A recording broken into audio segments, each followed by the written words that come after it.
Aku bayar utang anak ini 300 juta rupiah tunai sekarang juga. Enyah kau dari sini. Musim kemarau tahun 2025 di jantung sebuah pasar tradisional di Yogyakarta yang ramai dan berdebu. Ratna, seorang gadis yatim piatu berusia 16 tahun, diseret paksa oleh rentenir tak kenal ampun. Saat semua orang hanya bisa berdecak lidah dan membuang muka, sebuah suara lantang menggelegar. Seorang nenek tua renta membuka dompet usangnya. Ia tak lain adalah Eyang Wati, pemilik bengkel batik legendaris di sudut pasar itu. Orang-orang mulai berbisik, apa nenek itu sudah pikun. Sebentar lagi juga masuk liang lahat, dari mana dia punya uang untuk menanggung beban utang sebesar itu? Namun, tak ada yang tahu. Yang dibeli oleh sang Eyang bukanlah utang si gadis, melainkan sepasang tangan dewa yang kelak akan mengguncang Indonesia dan memukau seluruh dunia. Apa yang sebenarnya dilihat Eyang Wati pada cara Ratna menambal karung goni yang sobek dengan cekatan? Permisi, uang duka apa? Bayar utangmu. Uang. Desember 2025, angin musim kemarau terasa sangat menyengat. Di sebuah rumah duka sederhana di pelosok pasar, alih-alih aroma dupa, yang tercium hanyalah bau asap rokok yang menyesakan. Baru 4 hari sejak satu-satunya keluarga Ratna, neneknya yang seorang penjahit, berpulang. Ratna, gadis 16 tahun itu, hanya bisa meringkuk di sudut dengan pakaian lusuh. Namun, ia bahkan tak diberi waktu untuk bersedih. Sekelompok preman berbadan tegap, yang dipimpin oleh seorang rentenir yang dijuluki si ular, mendobrak masuk dan langsung menuju foto almarhumah. Dengan kasar, ia menjambak rambut Ratna. Utang nenekmu untuk biaya rumah sakit, awalnya 100 juta. Bunganya sudah membengkak jadi 300 juta, kau tahu? Suara si ular lebih dingin dari es. Ratna gemetar, menangkupkan kedua tangannya memohon. Tolong, Pak, beri saya waktu sedikit lagi. Saya janji akan bekerja untuk melunasinya. Namun, si ular hanya mencibir. Bagaimana caranya? Dengan menempel manik-manik di baju sepanjang malam? Atau mengupas bawang? Kenyataannya memang begitu. Setahun lalu, saat neneknya divonis kanker stadium akhir, Ratna kalang kabut, sebagai anak di bawah umur, mustahil ia bisa mendapat pinjaman dari bank. Akhirnya, ia terpaksa meminjam dari lintah darat yang berkeliaran di pasar. Sejak saat itu, hidup Ratna tak ubahnya seperti neraka. Siang hari ia mencuci piring di warung makan, dan malamnya ia menyulam kain perca hingga tangannya melepuh. Ia hampir tidak pernah tidur lebih dari 2 jam sehari. Namun, utangnya bukannya berkurang, malah terus membengkak seperti bola salju. Si ular mencengkeram kerah baju Ratna dan menyeretnya keluar. Kalau tidak punya uang, bayar pakai badanmu. Kalau kujual kau keluar pulau, 300 juta pasti dapat. Suasana di luar rumah duka menjadi ricuh. Jeritan Ratna menggema di seluruh pasar, namun para pedagang hanya bisa memalingkan muka, sibuk dengan urusan masing-masing di dunia yang keras ini. Ratna terhempas ke aspal yang panas. Lututnya lecet dan berdarah, tetapi ia tak merasakan sakit. Hanya rasa takut yang melumpuhkan seluruh tubuhnya. Tepat saat si ular hendak memaksa Ratna masuk ke dalam mobil bututnya, sebuah suara berat menginterupsi. Berhenti. Sebuah tongkat kayu jati yang kokoh melayang dan menghantam tulang kering si ular. Aduh! Siapa nenek gila ini? Si ular berteriak kesakitan sambil berbalik. Di sana, berdiri seorang wanita tua dengan rambut putih yang disanggul rapi. Usianya sudah lebih dari 70 tahun, tetapi sorot matanya lebih tajam dari seorang pemuda. Dia adalah Eyang Wati, legenda hidup batik tulis Indonesia. Eyang Wati berdecak lidah sambil menatap tajam si ular. Anak ini sedang berduka, apa kelakuanmu ini? Apa kalian tidak punya orang tua? Namun, si ular tidak mundur. Ia justru meludah ke tanah dan mendekat dengan mengancam. Nenek tua pikun, kalau tidak mau bayar, jangan ikut campur. Pandangan Eyang Wati tidak tertuju pada si ular, melainkan pada Ratna yang tersungkur di tanah. Lebih tepatnya, pada gerakan refleks gadis itu. Luar biasa. Di tengah situasi yang begitu mencekam, Ratna memungut karung goni yang robek di sebelahnya. Dari sakunya, ia mengeluarkan sebuah jarum usang dan mulai menjahit sobekan itu. Itu adalah insting untuk bertahan hidup, sebuah kebiasaan menyedihkan dari seorang anak yang sejak kecil diajarkan bahwa segala sesuatu yang rusak harus diperbaiki. Mata Eyang Wati terbelalak. Gerakan tangan gadis itu lebih cepat dari mesin dan lebih presisi dari penggaris. Namun, yang paling menyentuh hati sang eyang adalah ibu jari gadis itu. Entah sudah berapa ribu kali jarum didorongnya, sidik jarinya telah hilang, membuat kulitnya licin dan berkilau. Tangan itu terlalu kasar dan kapalan untuk tangan seorang gadis 16 tahun. Terlihat seperti tangan seorang maestro yang telah bergelut dengan jarum dan benang selama puluhan tahun. Eyang Wati merasa yakin. Aku menemukannya. Tangan yang selama ini kucari, ada di sana. Eyang Wati memperbaiki pegangan tongkatnya dan mendekati si ular. Berapa? Pertanyaan tiba-tiba itu membuat si ular tertegun. Apa? Utang anak itu? Berapa? Si ular akhirnya menyeringai licik. Total dengan bunganya, pas 300 juta, harus tunai. Orang-orang di pasar mulai berkerumun dan berbisik. Sekalipun Eyang Wati adalah pemilik bengkel batik terpandang, menghabiskan 300 juta untuk seorang anak yatim piatu yang bukan siapa-siapa adalah hal yang tidak masuk akal. Namun, Eyang Wati tidak ragu. Dari dalam tas kainnya, ia mengeluarkan sebuah buku cek tebal dan tanpa ragu menandatanganinya. Ia melemparkan lembaran cek itu ke wajah si ular.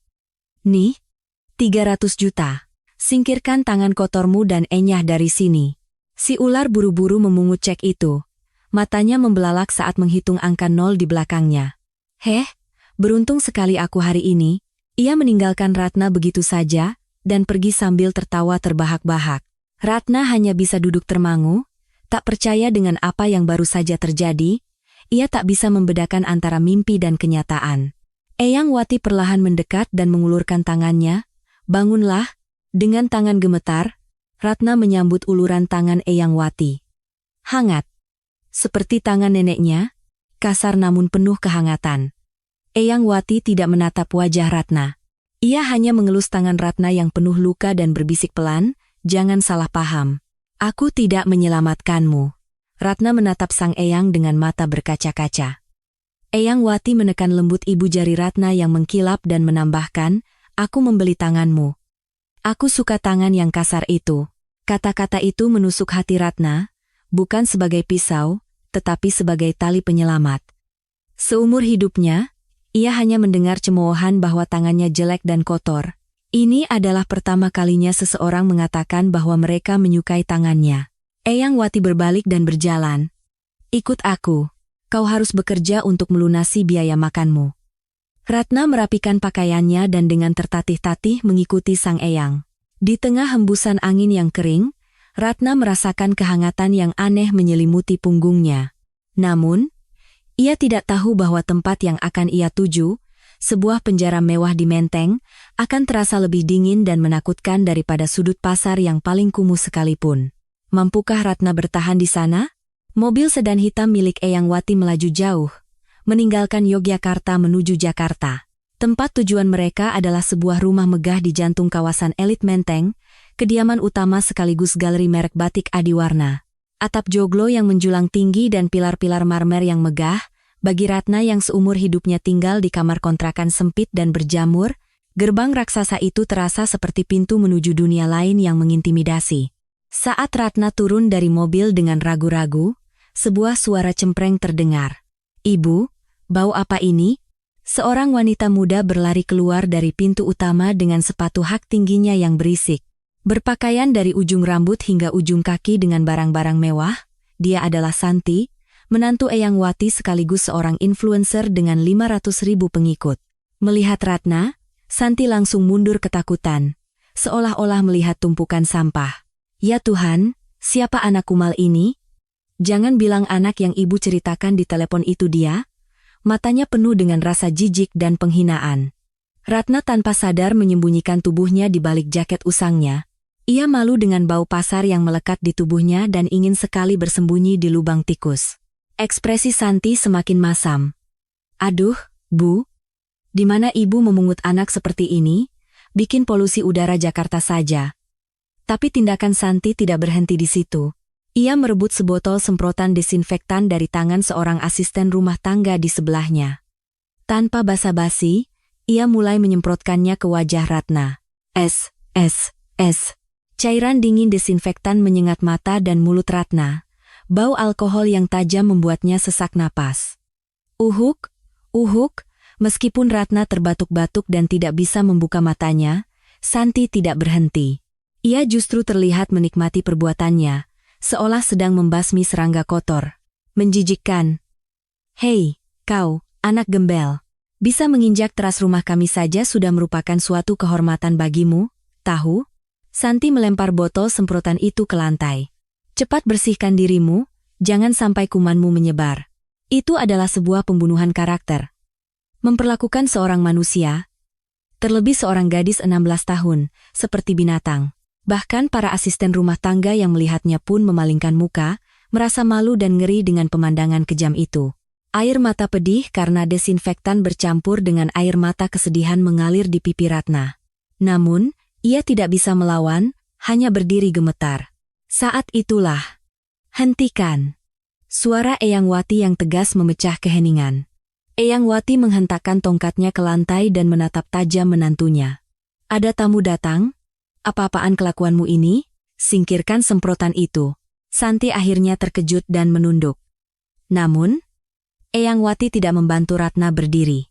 Justru di depan menantunya, ia bersikap lebih dingin dan keras pada Ratna. Kau juga, jangan hanya diam saja. Cepat masuk. Mulai hari ini, tempat kerjamu di dapur belakang sana. Suara Eyang Wati terdengar lebih ketus daripada di pasar. Seolah-olah ia sama sekali tidak mengenal Ratna. Sebenarnya, itu adalah cara Eyang Wati untuk melindungi Ratna. Di depan menantunya yang licik dan pencemburu, jika ia terlalu membela Ratna, gadis itu justru akan menjadi sasaran perundungan yang lebih parah. Ia sengaja memperlakukan Ratna seperti pembantu untuk meredakan kecurigaan Santi. Namun, bagi Ratna yang tidak tahu apa-apa, itu terdengar seperti omelan yang menyakitkan. Tanpa sempat mengusap air matanya, Ratna diseret oleh para asisten rumah tangga ke paviliun belakang. Berbeda dengan bangunan utama yang bermandikan cahaya lampu kristal mewah, tempat tinggal Ratna adalah sebuah kamar gudang sempit yang bahkan tidak tersentuh sinar matahari. Sejak hari itu, rumah megah di Menteng itu bukan lagi istana bagi Ratna, melainkan penjara tanpa jeruji. Pukul 4 pagi, hari Ratna dimulai lebih awal dari yang lain. Ia harus mengepel lantai pendopo yang luas dan menyetrika puluhan helai pakaian mewah milik Santi. Angin dingin menyelinap masuk melalui celah jendela, tetapi dahi Ratna tetap basah oleh keringat. Hei, ini masih ada noda. Matamu dipakai tidak? Setrika ulang. Santi selalu mencari-cari kesempatan untuk memarahi dan menyiksa Ratna. Untuk makan, Ratna hanya bisa memakan sisa nasi dingin di sudut dapur setelah semua orang selesai. Nasi yang ia telan terasa seperti pasir. Meskipun tubuhnya lebih hangat daripada saat dikejar-kejar rentenir di pasar, hatinya terasa lebih dingin dari puncak Gunung Jayawijaya. Setidaknya di pasar, dulu masih ada kehangatan pelukan neneknya. Malam hari, saat ia merebahkan tubuhnya di kamar sempitnya, seluruh badannya terasa remuk, terutama tangannya, yang hancur karena seharian mencuci dengan air dingin dan memegang setrika arang yang berat. Jangankan tangan yang halus, ruas-ruas jarinya bengkak hingga ia sulit untuk mengepalkan tangan. Rasa sakit yang berdenyut menjalar dari ujung jari hingga ke jantungnya, membuatnya tidak bisa tidur. Ratna meniup-niup tangannya yang bengkak sambil menatap gemerlap lampu kota Jakarta dari balik jendela. Kenyataan bahwa di antara jutaan cahaya itu tidak ada satupun tempat untuknya beristirahat, terasa begitu menyakitkan. Nek, aku lelah sekali. Aku ingin pulang. Ratna membenamkan wajahnya ke bantal dan menangis tanpa suara. Ia sangat merindukan aroma selimut usang peninggalan neneknya. Namun, Ratna tidak tahu bahwa dalam kegelapan, ada sesosok bayangan yang mengawasinya. Setiap malam, Eyang Wati diam-diam berdiri di depan pintu kamar Ratna, menahan sakit di dada mendengar isak tangis anak itu. Sabar sedikit lagi nak. Ujian ini akan membuatmu lebih kuat. Sang Eyang hanya bisa menelan air matanya dan berbalik pergi dengan bantuan tongkatnya. Dan Ratna belum menyadari bahwa cobaan berat ini adalah proses penempaan yang kelak akan menjadikannya maestro batik terhebat di Indonesia. Mampukah Ratna mempertahankan jarumnya di dalam penjara yang dingin ini? Saat itu, dari arah bangunan utama, terdengar jeritan melengking dari sang menantu. Apa ini? Kain sutra mahalku. Pukul 2 dini hari di rumah megah Menteng yang senyap, sebuah jeritan melengking memecah keheningan hingga ke paviliun belakang. Sumber suara itu tak lain adalah ruang kerja pribadi Santi. Kain sutra merah impor dari Italia, yang seharusnya ia pamerkan kepada seorang klien penting besok pagi, tersangkut di mesin jahit dan terkoyak dengan mengerikan. Mesin jahit berderit keras, jarumnya patah dan melesat ke udara, dan kain seharga puluhan juta rupiah itu dalam sekejap robek seperti kain lap. Santi tak kuasa menahan amarah, menendang mesin jahit itu dan berteriak sejadi-jadinya. Padahal, itu bukan salah mesinnya, melainkan karena ia yang tidak memiliki dasar menjahit sama sekali, hanya memaksakan diri karena keserakahannya. Namun, Santi yang angkuh tidak akan pernah mengakui kesalahannya. Baginya, batik dan busana hanyalah alat untuk mencari uang dan properti foto untuk diunggah di Instagram. Sialan. Sudahlah, buang saja. Besok telepon pabrik, suruh mereka buatkan yang mirip. Santi meremas kain yang rusak itu dan melemparkannya ke tempat sampah di sudut ruangan. Punggungnya yang berbalik pergi terasa begitu dingin, seolah ia baru saja membuang sampah yang tak berguna. Setelah ia mematikan lampu dengan kesal dan meninggalkan ruangan, keheningan yang berat kembali menyelimuti rumah besar itu. Ruang kerja yang tadinya terang benderang kini tampak seperti kuburan bagi kain-kain yang ditinggalkan tuannya. Pukul 3 pagi, saat semua orang terlelap, pintu ruang kerja yang gelap itu terbuka dengan sangat perlahan. Sesosok bayangan kecil masuk dengan langkah mengendap-endap seperti kucing pencuri. Dia adalah Ratna, gadis 16 tahun yang sepanjang hari disiksa oleh Santi dan terbaring kelelahan di kamar belakang. Ia tidak bisa tidur, seolah-olah mendengar jeritan kain sutra yang robek itu. Dengan bantuan cahaya rembulan yang samar-samar masuk melalui jendela, Ratna mendekati tempat sampah. Dengan tangan gemetar, ia mengambil kain sutra merah yang telah dibuang begitu saja oleh Santi. Kain itu terkoyak dengan brutal, seperti telah dicabik-cabik oleh binatang buas, pemandangan yang menyayat hati. Sudut hati Ratna terasa perih dan matanya berkaca-kaca. Bagi Ratna, yang seumur hidupnya akrab dengan jarum dan benang, kain bukanlah sekadar benda mati, melainkan makhluk hidup yang bernapas. Aduh, kasihan sekali. Kain seindah ini. Pasti sakit sekali. Ratna duduk bersimpuh di lantai yang dingin, dan dengan hati-hati membentangkan kain sutra yang robek itu di atas pangkuannya. Dengan telapak tangannya yang kasar dan kapalan, ia perlahan mengelus serat kain, seolah sedang membelai luka. Dan kemudian, sesuatu yang luar biasa terjadi. Sorot mata Ratna yang tadinya sayu, dalam sekejap berubah. Seolah-olah dirasuki sesuatu, pupil matanya menjadi lebih dalam dan gelap. Momen itu, seperti yang sering dibicarakan oleh para pembatik tua di pasar, adalah saat roh pembatik merasuki tubuh sang gadis. Ratna menatap ke ruang hampa dan bergumam pelan, "Sayang, sakit ya? Sedih karena tuanmu tidak peduli? Biar aku yang menyembuhkanmu." Itu bukan sekadar gumaman. Itu adalah percakapan rahasia antara jiwa dan kain yang terluka. Udara di sekitar Ratna berubah, aura mistis mulai menyelimuti ruangan. Seakan-akan waktu berhenti dan hanya ada Ratna dan kain sutra di dunia ini. Pada saat itu, Ratna bukanlah seorang gadis yatim piatu yang dikejar rentenir, melainkan seorang tabib yang menyembuhkan pakaian. Ratna mengeluarkan sebuah kantong kain kumal dari sakunya. Di dalamnya ada sebuah canting tua peninggalan neneknya, alat untuk membatik yang sudah usang namun tidak berkarat. Ia juga meletakkan sebuah mangkuk kecil yang diam-diam ia ambil dari dapur. Di dalamnya ada campuran lem kanji buatan tangan dan ekstrak daun pandan yang menebarkan aroma wangi. Berbeda jauh dengan bau lem kimia yang biasa digunakan Santi, aroma tanah yang harum dan alami menyebar di ruang kerja. Aroma itu seolah menjadi obat penenang bagi kain yang terluka. Ratna menarik napas dalam-dalam, menenangkan dirinya. Jangan khawatir, tidak akan ada bekas luka. Bahkan, akan kubuat kau lebih cantik dari sebelumnya. Ujung jarinya siap menari di atas kain. Gerakannya saat memasukkan benang merah ke lubang jarum sama sekali tidak ragu, presisi hingga hitungan milimeter. Di dalam kegelapan pun, indranya mampu menemukan lubang jarum, sebuah kemampuan yang telah melampaui batas manusia biasa. Ia tidak melihat dengan mata, melainkan dengan sentuhan ujung jari dan mata hatinya. Ratna menahan napas dan menusukkan jarum pertamanya ke kain. Di keheningan fajar, sebuah keajaiban dimulai. Srek. Suara jarum pertama yang menembus kain memenuhi ruangan yang sunyi. Suara itu renyah seperti menginjak salju pertama, dan jernih seperti tetesan hujan di ujung genting.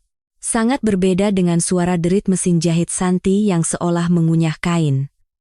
Ini bukanlah suara kehancuran, melainkan suara penyembuhan. Di setiap jejak yang ditinggalkan jarum Ratna, luka sobekan itu sembuh tanpa bekas. Itu bukan sekadar jahitan biasa, melainkan sebuah operasi rumit yang menghidupkan kembali setiap serat kain. Tangan Ratna bergerak begitu cepat hingga nyaris tak terlihat. Setiap helai serat yang robek ia tenangkan dan ia satukan kembali dengan ujung jarumnya. Di lubang-lubang bekas jarum mesin jahit yang kasar, ia mulai menyulam motif bunga kembang sepatu kecil dengan benang merah. Bukan hanya menutupi luka secara paksa, ia mengubah luka itu menjadi bunga yang indah, sebuah keajaiban. Iya, begitu. Jangan sakit lagi. Selama menjahit, Ratna terus berbicara pada kain itu, memberinya ketenangan. Sutra yang tadinya terkejut oleh jarum mesin yang dingin, mulai kembali berkilau setelah merasakan sentuhan hangat tangan Ratna. Entah berapa lama waktu telah berlalu. Keringat membasahi dahi Ratna, tetapi tangannya tidak berhenti. Seolah-olah jarum dan jarinya telah menjadi satu kesatuan. Di wajahnya, bukan ekspresi lelah yang terlihat, melainkan senyuman tipis. Ia tenggelam dalam ekstasi yang hanya bisa dirasakan oleh seniman sejati yang melupakan semua masalah dunia dan fokus pada ujung jarumnya. Langit di luar jendela mulai membiru, pertanda fajar akan segera tiba. Ratna membuat simpul terakhir dan memotong benangnya. Selesai. Sudah tidak sakit lagi, kan? Cantik sekali. Ratna mengangkat rok yang telah selesai itu dengan senyum puas. Itu bukan lagi seonggok kain lap yang terbuang di tempat sampah. Ia telah terlahir kembali menjadi sebuah karya seni yang jauh lebih anggun dan klasik daripada sebelum dirusak Santi, bahkan lebih indah daripada saat pertama kali keluar dari pabrik. Bunga kembang sepatu merah yang mekar di atas bekas luka adalah sentuhan dewa. Barulah saat itu, roh yang merasukinya perlahan pergi, dan sorot matanya kembali menjadi sorot mata gadis 16 tahun yang pemalu. Ah, aku kehilangan kesadaran lagi. Ratna terkejut dan melihat sekeliling. Menyadari apa yang telah ia lakukan, jantungnya berdebar kencang. Jika Santi tahu ia lancang menyentuh barang miliknya, ia pasti akan dihukum berat. Setelah berpikir sejenak, Ratna meletakkan rok itu dengan hati-hati di atas meja kerja Santi, di tempat yang paling mudah terlihat. Persis seperti kisah bawang merah dan bawang putih. Berpikir tidak ada yang melihatnya, Ratna bergegas kembali ke kamar belakang. Namun, ia sama sekali tidak tahu bahwa dari dalam kegelapan, mata Eyang Wati yang menyaksikan seluruh proses itu, kini memerah karena haru. Di tengah ketenangan sebelum badai, pagi pun tiba di rumah megah Menteng. Keesokan paginya, suasana damai yang aneh menyelimuti rumah Menteng yang tadinya seperti dilanda badai. Santi, yang pagi-pagi sekali masuk ke ruang kerjanya, bukannya berteriak, malah menjerit kegirangan. Ia tak bisa berkata-kata saat melihat rok sutra yang ia buang ke tempat sampah kini telah diperbaiki dengan sempurna dan diletakkan di atas mejanya. Yang tadinya robek seperti kain lap, kini lukanya telah hilang. Dan di tempat itu mekar bunga kembang sepatu merah yang indah. Santi sempat mengerutkan kening, tetapi kemudian senyum licik tersungging di bibirnya. Ia mengambil rok itu dan berlari ke bangunan utama. Ia langsung masuk ke kamar Eyang Wati dan dengan heboh mulai berbohong. Ibu, lihat ini. Saya begadang semalaman untuk menyelamatkannya. Bagaimana menurut ibu hasil karya saya? Kebohongannya yang tak tahu malu itu membuat para asisten rumah tangga yang sedang memberi salam pagi pun geleng-geleng kepala. Namun, Eyang Wati hanya menatap tajam rok itu dari balik kacamata bacanya, tanpa berkomentar. Pandangannya tertuju bukan pada sutra yang mewah, melainkan pada sulaman bunga kembang sepatu yang begitu detail. Itu adalah sebuah teknik jahitan tangan yang mustahil ditiru oleh mesin, sebuah jahitan jiwa yang hanya bisa dilakukan oleh orang yang menumpahkan seluruh hatinya ke dalam jarum. Eyang Wati langsung tahu. Di rumah ini, satu-satunya orang yang bisa melakukan jahitan seperti itu bukanlah menantunya, melainkan gadis kecil yang baru ia bawa kemarin. Sesuatu yang panas membuncah di dadanya, tetapi sang Eyang berusaha menyembunyikan ekspresinya dan berkata dengan dingin, "Ya, bagus. Itu untuk Ibu Tirtasari," bungkus yang rapi. Pujian singkat itu membuat Santi merasa seperti seorang jenderal yang baru memenangkan perang. Ia keluar dari kamar dengan angkuh. Eyang Wati hanya bisa menghela napas panjang melihat punggung menantunya. Di sela-sela kesibukan Santi bersiap-siap pergi, Eyang Wati diam-diam memanggil Ratna ke ruang kerjanya yang tersembunyi. Ratna, yang tidak tahu apa-apa, datang dengan ketakutan, bahkan tidak berani mengangkat kepalanya. Ia khawatir perbuatannya menyelinap ke ruang kerja semalam telah ketahuan dan ia akan dimarahi. Begitu masuk, Ratna langsung berlutut di depan Eyang Wati seperti seorang pesakitan. Eyang, maafkan saya. Saya tidak akan menyentuhnya lagi. Mohon ampuni saya. Suara Ratna bergetar menahan tangis, dan kedua tangannya yang kasar saling meremas. Namun, bukannya marah, Eyang Wati justru bangkit dan membuka sebuah lemari jati yang terkunci rapat. Dari bagian paling dalam, ia dengan hati-hati mengeluarkan sebuah kotak berat yang terbungkus kain hitam. Eyang Wati mendekati Ratna, duduk perlahan, dan meletakkan kotak itu. Saat kain hitam disingkapkan, sebuah kotak kayu berukir indah dengan lapisan perak yang berkilauan menampakkan wujudnya. Kotak itu tampak sangat antik, mungkin berusia puluhan tahun, tetapi karena dirawat dengan sangat baik, ia berkilau seperti baru. Ratna menahan napas, menatap kotak misterius itu dengan mata berkaca-kaca. Dengan tangan gemetar, Eyang Wati perlahan membuka tutup kotak itu. Berlawanan dengan dugaan bahwa isinya adalah emas atau perhiasan mahal, di dalamnya hanya ada sebuah benda tua yang tampak tidak berharga. Itu adalah sebuah canting alat untuk membatik yang gagangnya terbuat dari tanduk kerbau yang sudah usang, warnanya memudar, dan penuh dengan bekas-bekas goresan. Namun, bagi Eyang Wati, itu adalah harta karun yang lebih berharga dari permata manapun. Kanting ini, 50 tahun yang lalu diberikan oleh guruku kepadaku. Suara Eyang Wati bergetar, tetapi terdengar lebih hangat dan lembut dari biasanya. Sang Eyang mengambil canting tua itu dari kotak, lalu meraih tangan Ratna yang kasar dan meletakkannya di genggaman gadis itu. Ajaibnya, canting yang telah menyatu dengan tangan Eyang Wati selama puluhan tahun itu terasa begitu pas di tangan Ratna, seolah-olah memang diciptakan untuknya. Ratna terkejut merasakan kehangatan dari gagang tanduk yang menyentuh kulitnya, matanya membulat. Eyang, mengapa benda berharga ini diberikan kepada saya? Saat Ratna kebingungan, Eyang Wati menggenggam erat tangannya dan berbisik, tanganmu bukan tangan yang jelek. Itu adalah tangan berharga yang akan menyembuhkan semua luka di dunia. Aku hanya orang yang menyadarinya. Satu kalimat itu seketika meluluhkan semua kepedihan yang selama ini membeku di hati Ratna. Kesedihan karena kehilangan orang tua, siksaan dari rentenir, dan hinaan yang ia terima selama ini, meledak menjadi tangisan. Ratna membenamkan wajahnya di pangkuan Eyang Wati, dan menangis sejadi-jadinya seperti anak kecil. Eyang Wati mengelus punggung Ratna dengan tangannya yang kasar, matanya ikut memerah, namun, tidak ada banyak waktu untuk larut dalam emosi. Eyang Wati mengangkat bahu Ratna dan kembali menatapnya dengan sorot mata yang tegas.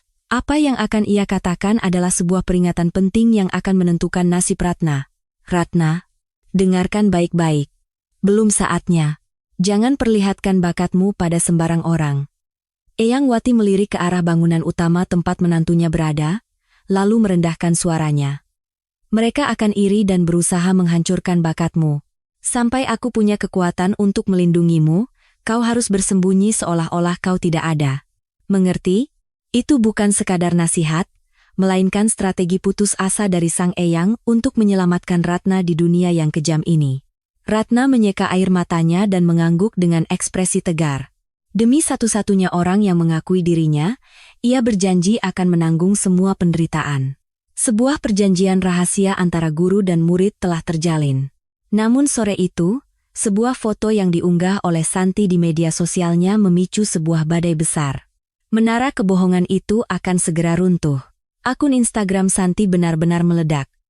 Begitu foto rok dengan sulaman bunga kembang sepatu hasil karya Ratna diunggah, jumlah suka meroket gila-gilaan.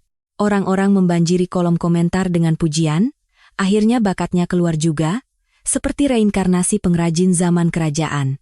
Santi tersenyum lebar hingga ke telinga melihat komentar-komentar itu. Tak ingin kehilangan momentum, ia dengan berani memutuskan untuk melakukan siaran langsung dari ruang kerjanya. Tujuannya adalah untuk memperkuat citranya sebagai wanita bertangan emas dengan menunjukkan langsung proses ia membatik. Ia menyiapkan pencahayaan yang glamor dan meletakkan rok yang diperbaiki Ratna di atas meja kerja, seolah-olah ia sedang mengerjakannya. Lalu, ia tersenyum dengan senyum paling palsu di depan kamera. Halo semuanya, selamat datang di channel Dewi Batik Santi. Karya yang akan saya tunjukkan hari ini adalah rok kembang sepatu yang saya kerjakan selama 3 hari 3 malam. Suara Santi terdengar sangat manis. Begitu siaran dimulai, ribuan penonton langsung bergabung, dan layar dipenuhi dengan emotikon hati. Santi dengan anggun berpura-pura memegang canting dan menorehkan lilin di atas kain. Padahal, ia bahkan tidak tahu cara memegang canting dengan benar. Ia hanya melakukan lip sync dengan tangannya, menyesuaikan gerakan dengan sudut kamera. Di layar, ia tampak anggun seperti bidadari, tetapi di bawahnya, kebenaran yang busuk sedang menggeliat. Penonton memujinya, "Kak, tangannya seni banget." Ada cahaya keluar dari ujung jarinya, tetapi tangan yang sebenarnya bekerja ada di tempat lain. Pada saat yang sama, di bawah meja kerja yang mewah, di ruang yang gelap dan sempit, Ratna meringkuk seperti binatang. Bersembunyi di bawah meja yang tidak terjangkau kamera, ia benar-benar sedang membatik, mencocokkan kecepatannya dengan akting Santi di atas. Ketika Santi berkata, "Nah, sekarang kita buat isian di bagian ini ya." Ratna di bawah dengan cepat membuat pola isian yang rumit. Ratna bahkan tidak bisa bernapas dengan lega di ruang sempit itu, menghirup debu sambil terus menggerakkan cantingnya. Di bawah meja gelap dan berbau apek, tetapi Ratna tidak bisa mengeluh. Jika ia mengeluarkan suara sedikit saja, ia takut akan pembalasan dendam Santi yang mengerikan setelah siaran selesai. Keringat deras menetes dari dahi Ratna, membasahi lantai. Tetapi Santi yang berkuasa di atas sana sama sekali tidak peduli dengan penderitaan Ratna. Justru, jika jeda antar kalimatnya terlalu lama atau gerakan tangan Ratna sedikit melambat, ia akan menendang tulang kering Ratna di bawah meja. Duk! Setiap kali tulang keringnya ditendang, Ratna harus menahan jeritan dengan menggigit bibirnya. Ujung sepatu hak tinggi Santi yang runcing menusuk kulitnya, tetapi Ratna tidak punya waktu untuk mengusap kakinya yang sakit, ia harus melanjutkan pekerjaannya. Di layar siaran, Santi akan berkata dengan santai, "Aduh, sepertinya lilinnya agak macet, sebentar ya." Sementara di bawah meja, ia memberikan ancaman tanpa suara kepada Ratna. Kemunafikan yang kejam itu membuat hati Ratna memar. Saat siaran memasuki pertengahan, Santi dengan bersemangat mulai menggerakkan kamera ke sana kemari. Ia ingin memamerkan betapa mewahnya ruang kerjanya. Saat itulah, komentar-komentar aneh mulai muncul dari penonton. Kak, tadi di belakang ada yang lewat enggak sih? Cermin. Coba lihat cermin di belakang itu. Kayak ada orang di bawah meja deh. Tanpa sengaja, cermin besar di sudut ruangan memantulkan bayangan sama Ratna yang sedang berjongkok di bawah meja. Meskipun buram seperti foto penampakan, bentuknya jelas seperti manusia. Dalam sekejap, kolom obrolan dibanjiri dengan spekulasi, hantu, bukan. Itu orang. Jangan-jangan pakai joki? Wajah Santi pucat pasi. Ia buru-buru mengarahkan kamera kembali ke wajahnya dan tertawa paksa. Tetapi matanya bergetar hebat. Hahaha, kalian ini ada-ada saja. Mana ada orang lain di rumahku? Cerminnya itu sudah tua, jadi banyak bercaknya. Ia mencoba berkilah, tetapi keringat dingin mengalir deras di punggungnya. Ratna di bawah meja juga merasa jantungnya akan copot, takut kalau dirinya ketahuan. Ia semakin meringkuk, bersembunyi lebih dalam di kegelapan. Seolah-olah hantu yang tak kasat mata, ia menahan napasnya dalam ketakutan. Santi buru-buru mengakhiri siaran. Siaran hari ini sampai di sini dulu ya, baterainya habis. Begitu siaran berakhir, Santi langsung berteriak ke bawah meja. Gara-gara kamu hampir gagal semua. Kenapa tidak bersembunyi dengan benar? Ia menjambak rambut Ratna, menyeretnya keluar, dan karena amarahnya belum reda, ia melemparkan gulungan kain ke arahnya. Ratna hanya bisa bersujud di lantai sambil terus berkata, maafkan saya." Namun, kecemasan Santi tidak mereda.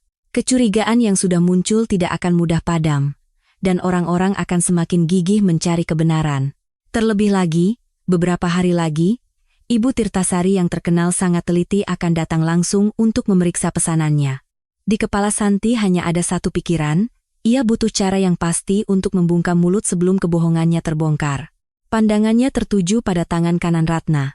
dan sorot matanya berkilat dengan niat jahat yang mengerikan. Akhirnya, hari penentuan itu tiba.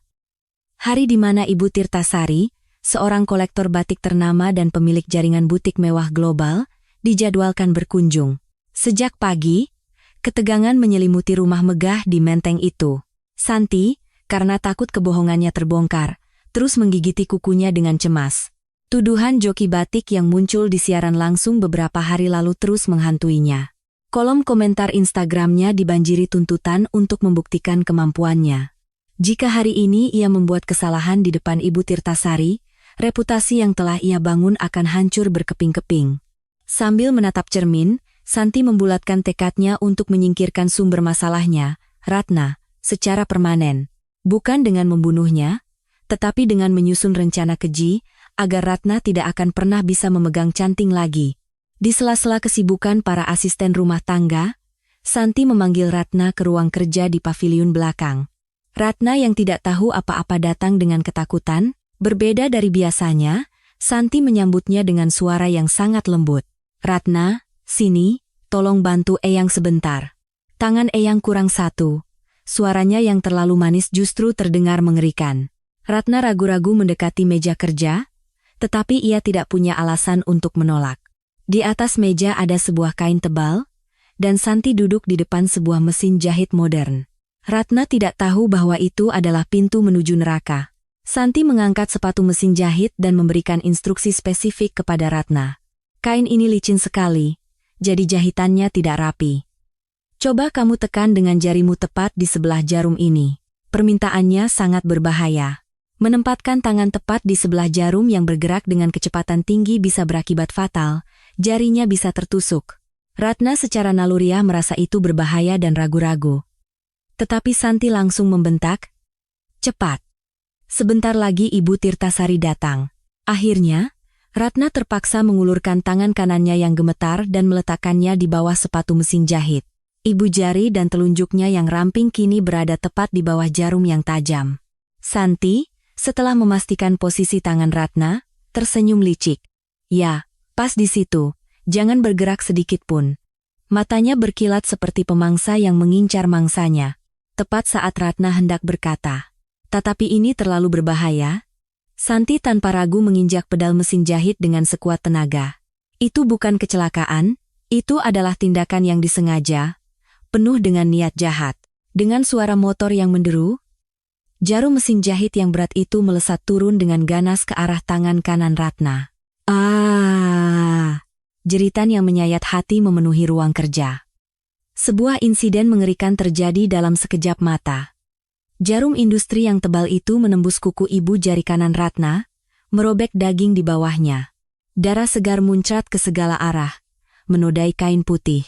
Ratna jatuh ke lantai, menggeliat kesakitan. Tetapi Santi tidak langsung menghentikan mesinnya. Ia membiarkannya berjalan beberapa detik lebih lama untuk memastikan tangan Ratna benar-benar hancur. Baru kemudian ia melepaskan kakinya dari pedal. Tangan Ratna hancur hingga nyaris tak berbentuk. Kukunya menghitam. Itu bukan sekadar luka, itu adalah vonis mati bagi seorang pembatik. Ratna memegangi tangan kanannya yang berlumuran darah, berguling-guling di lantai sambil menangis histeris. Rasa takut tidak akan pernah bisa membatik lagi, terasa lebih menyakitkan daripada rasa sakit fisiknya. Barulah saat itu Santi mulai berakting kaget. "Astaga! Ratna, kenapa kamu letakkan tanganmu di situ? Kan sudah kubilang hati-hati." Ia dengan tak tahu malu menyembunyikan kesengajaannya dan menyalahkan Ratna sepenuhnya. Para asisten rumah tangga yang mendengar jeritan itu berlari masuk, tetapi Santi menghalangi mereka dan memberi perintah dengan dingin, "Bukan apa-apa. Dia hanya ceroboh dan terluka sedikit." "Berisik, tutup pintunya." Tidak ada sedikit pun rasa bersalah di wajahnya. Bukannya membawa Ratna yang mengerang kesakitan ke rumah sakit, Santi justru menyeretnya ke sebuah gudang kain tua di sudut pekarangan. "Tamu mau datang, malah bikin sial dengan darahmu. Renungkan kesalahanmu di sini." Ia melemparkan Ratna ke dalam gudang yang penuh debu. Ratna memohon, "Tolong, sakit sekali." Tetapi tidak ada gunanya. Santi menutup pintu besi yang berat itu dan menguncinya dari luar. Terkurung dalam kegelapan pekat, Ratna harus menahan sakitnya sendirian di lantai gudang yang berbau apek dan darah. Di tempat itu, hanya isak tangisnya yang menggema hampa. Dengan tangan kirinya yang gemetar, Ratna memeluk tangan kanannya yang hancur. Darahnya terus mengalir. Itu adalah tangan berharga yang diwariskan neneknya, tangan yang telah dibeli Eyang Wati seharga 300 juta rupiah. Kini, tangan itu telah rusak parah dan mungkin tidak akan pernah bisa memegang canting lagi. Ratna menjerit tanpa suara dalam keputusasaan. Eyang, maafkan saya tidak bisa menjaga tangan ini. Air matanya mengalir deras dalam kegelapan, tetapi udara dingin gudang tidak memberinya penghiburan. Rasanya seluruh dunia telah meninggalkannya. Sementara itu, kembali ke ruang kerja, Santi membersihkan bercak darah Ratna di lantai dengan kain pel. Ia kemudian bercermin, merapikan rambutnya, dan memperbaiki riasannya. Pengganggu sudah lenyap. Sempurna. Ia tersenyum puas sambil menyemprotkan parfum. Baginya, tidak penting apakah Ratna hidup atau mati. Tujuannya hanya satu, mendapatkan hati Ibu Tirtasari dan mengamankan posisinya. Tepat pada saat itu, gerbang raksasa rumah terbuka, dan sebuah sedan mewah meluncur masuk. Tamu yang ditunggu-tunggu, Ibu Tirtasari, akhirnya tiba. Santi mengenakan topengnya yang paling cantik dan paling palsu, lalu berjalan keluar untuk menyambut tamunya. Akankah kejahatannya terkubur selamanya? Ibu Tirtasari, seorang kolektor batik ternama sekaligus pemilik jaringan butik mewah global yang terkenal sangat teliti, akhirnya tiba di kediaman Adiwarna. Begitu turun dari sedan mewahnya, ia memperbaiki letak kacamata hitamnya dan mengamati sekeliling dengan tatapan tajam. Santi membungkuk 90 derajat untuk menyambutnya. Wajahnya dihiasi senyum yang berlebihan, tetapi keringat dingin mengalir di punggungnya. Ibu Tirtasari menerima salam itu dengan acuh tak acuh dan langsung masuk ke ruang tamu. Di belakangnya, para asisten berpakaian hitam mengikutinya berbaris, seperti iring-iringan seorang ratu. Aura wibawanya seketika membuat suasana di dalam rumah menjadi tegang. Santi, sambil menyembunyikan tangannya yang gemetar, meletakkan sebuah kotak berisi batik di atas meja. Di dalamnya ada sebuah gaun batik hasil produksi pabrik yang labelnya telah ia ganti. Ibu, saya mengerjakan gaun ini selama 3 hari 3 malam tanpa henti. Desainnya satu-satunya di dunia. Santi berbohong tanpa berkedip. Ibu Tirtasari melepas kacamata hitamnya dan mengambil gaun itu dengan tatapan curiga. Dari luar, kainnya tampak mewah dan halus, sehingga ekspresi Ibu Tirtasari sedikit melunak. Santi memanfaatkan kesempatan itu, tersenyum licik.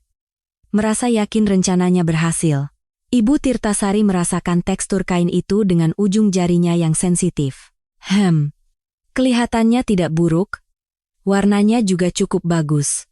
Satu kalimat pujian itu membuat Santi merasa seperti telah menaklukkan dunia. Namun, Ibu Tirtasari segera berdiri dan mencoba gaun itu di badannya. Saya harus mencobanya langsung. Pakaian itu dirasakan oleh tubuh, bukan hanya oleh mata. Ia masuk ke ruang ganti dibantu oleh para asistennya. Setelah pintu ruang ganti tertutup, Santi hampir saja lemas karena tegang.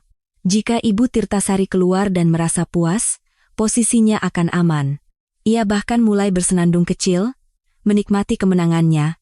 Namun, kedamaian itu tidak berlangsung lebih dari 5 menit. Tiba-tiba, dari dalam ruang ganti terdengar jeritan melengking.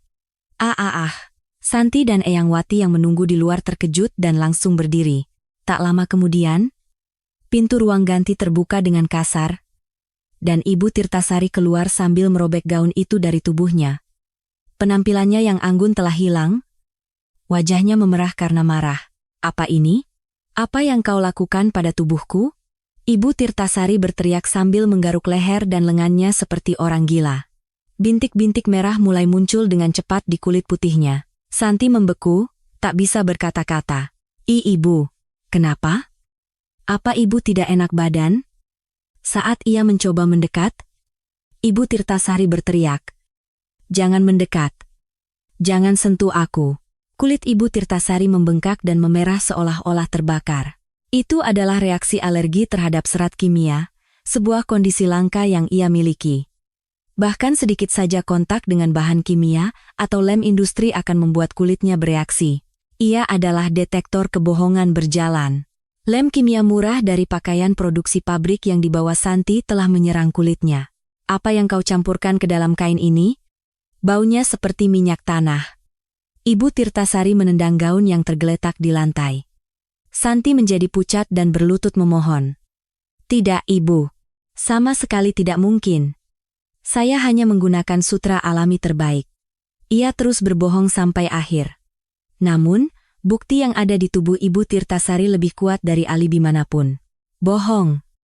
Aku paling tahu tubuhku sendiri. Ini 100% lem kimia murahan dari pabrik. Kemarahan Ibu Tirtasari memuncak, tatapannya seolah ingin mencabik-cabik Santi. Eyang Wati yang sejak tadi hanya mengamati, kini raut wajahnya menjadi dingin. Ia sudah menduga bahwa menantunya akan menggunakan produk pabrikan. Namun, ia sengaja diam dan menunggu menantunya jatuh ke dalam lubang yang ia gali sendiri. Eyang Wati maju perlahan dengan tongkatnya. Santi, jujurlah, apa benar pakaian itu kau yang membuatnya dengan tanganmu sendiri? Suara Eyang Wati pelan, tetapi penuh dengan wibawa. Santi menghindari tatapan Eyang Wati dan menggigit bibirnya. Jika ia mengaku sekarang, semuanya akan berakhir. Ia memutuskan untuk terus menyangkal. Iya, Ibu. Itu adalah hasil kerja keras saya. Saya difitnah. Tetapi Ibu Tirtasari semakin muak dengan sikapnya. Difitnah? Lihat kulitku jadi begini. Dan kau bilang difitnah? Ia menyodorkan lengannya yang merah dan bengkak ke depan wajah Santi. Ini penipuan. Aku bersumpah atas namaku, merek kalian akan tamat hari ini. Aku akan panggil polisi sekarang juga. Ancaman Ibu Tirtasari, seperti petir di siang bolong. Mendengar kata polisi, Santi panik dan memegangi kaki Ibu Tirtasari. Ibu, tolong.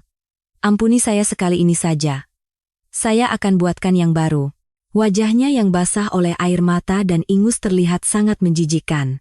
Saat itulah, keributan itu menarik perhatian para asisten rumah tangga. Di antara mereka, ada Ratna yang memegangi tangannya yang diperban, mengamati dalam diam. Hatinya ikut sakit melihat penderitaan Ibu Tirtasari. Namun, ia juga merasakan sedikit kepuasan saat melihat kebohongan Santi terbongkar. Ternyata kebenaran tidak bisa disembunyikan, pikirnya sambil mengepalkan tangan.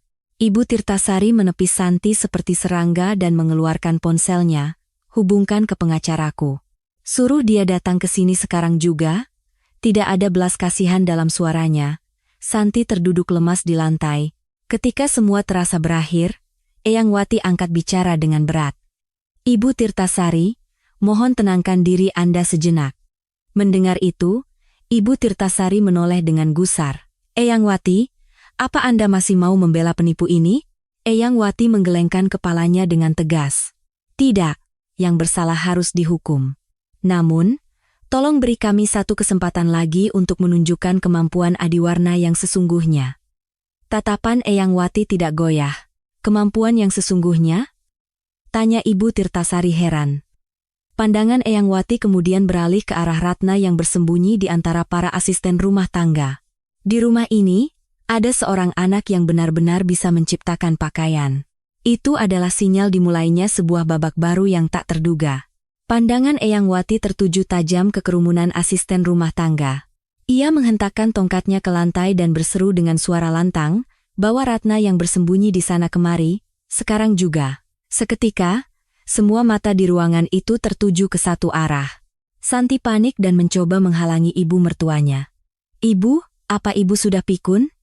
Kenapa memanggil gembel itu ke hadapan Ibu Tirtasari? Teriaknya putus asa. Namun, tatapan Eyang Wati tak tergoyahkan. Minggir. Sudah saatnya membedakan yang asli dari yang palsu. Gertakan Eyang Wati yang dingin membuat Santi mundur ketakutan. Para asisten rumah tangga membuka jalan, dan Ratna berjalan maju dengan ragu-ragu. Penampilannya sangat mengenaskan setelah berhari-hari dikurung di gudang. Rambutnya acak-acakan, pakaiannya kotor dan bernoda darah. Yang paling mencolok adalah tangan kanannya yang dibalut perban tebal. Perban itu basah oleh darah, pemandangan yang menyakitkan. Ibu Tirtasari mengerutkan kening sambil mengamati Ratna dari atas ke bawah. Eyang Wati, jangan bilang anak ini yang Anda maksud. Dia dekil dan bau. Ibu Tirtasari tidak menyembunyikan rasa jijiknya dan menutup hidung dengan sapu tangan. Namun, Eyang Wati tidak menghiraukan keluhan itu. Dengan suara yang sangat tenang, ia mengajukan sebuah usulan tak terduga. Ibu Tirtasari, pakaian tidak diciptakan oleh mulut, melainkan oleh tangan. Coba perhatikan baik-baik tangan kedua anak ini. Mendengar itu, Ibu Tirtasari terdiam sejenak, lalu mengangguk. Sebagai seorang yang telah puluhan tahun berkecimpung di dunia mode, ia juga percaya pada kebenaran yang diungkapkan oleh tangan. Baik. Mari kita lihat. Kalian berdua, maju dan ulurkan tangan kalian. Atas perintah Ibu Tirtasari, Santi dan Ratna maju ke depan meja. Pertama, Santi dengan percaya diri mengulurkan kedua tangannya. Tangannya putih mulus seperti porselen, namun, 10 jarinya dihiasi kuku palsu yang panjang dengan manik-manik berkilauan.